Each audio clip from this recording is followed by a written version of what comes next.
Our gospel today reminds us of how Christ sent us through every aspect of our daily lives to be a missionary towards the lost sheep, to be the instrument of their conversion, and to be the shepherd on behalf of Christ.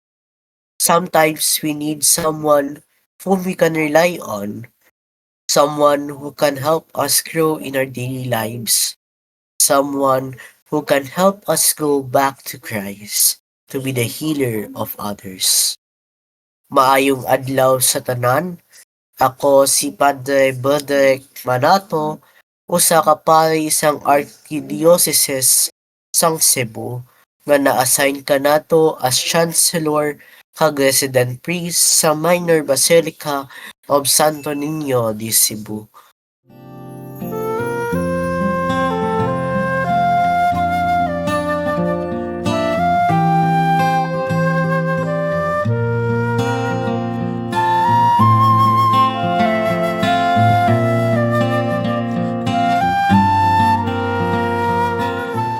In our gospel today, Jesus heals a mute, demonic, and feel compassion for the crowds who are harassed and dejected, like sheep without a shepherd. As we ponder ourselves in reflection, the healing of the mute Minak demonstrates Jesus' power over evil and his authority as the Son of God, his empathy for the crowd, and highlight his role as a good shepherd who cares for his flock, even those who are lost and vulnerable. The Pharisees' accusation that Jesus cast out demons by the power of the prince of demons reveals their hardened heart and resistance to recognizing Jesus as the Messiah. The image of the rich harvest and the few laborers description is a call to action for believers to pray for more workers in God's vineyard and to be willing to serve as laborers themselves.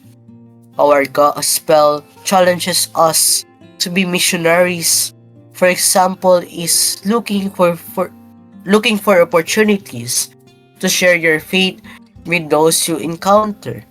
Another true words or actions to pray for those who are lost or struggle with their faith. Ask God to guide them towards the truth and and to open their hearts to His love. Reaching out to the marginalized and vulnerable, consider how you can show compassion and offer support to those who are struggling in our community.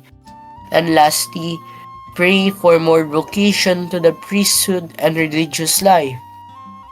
The rich harvest includes not just evangelization, but also the dedicated service of those who are called to serve God specifically.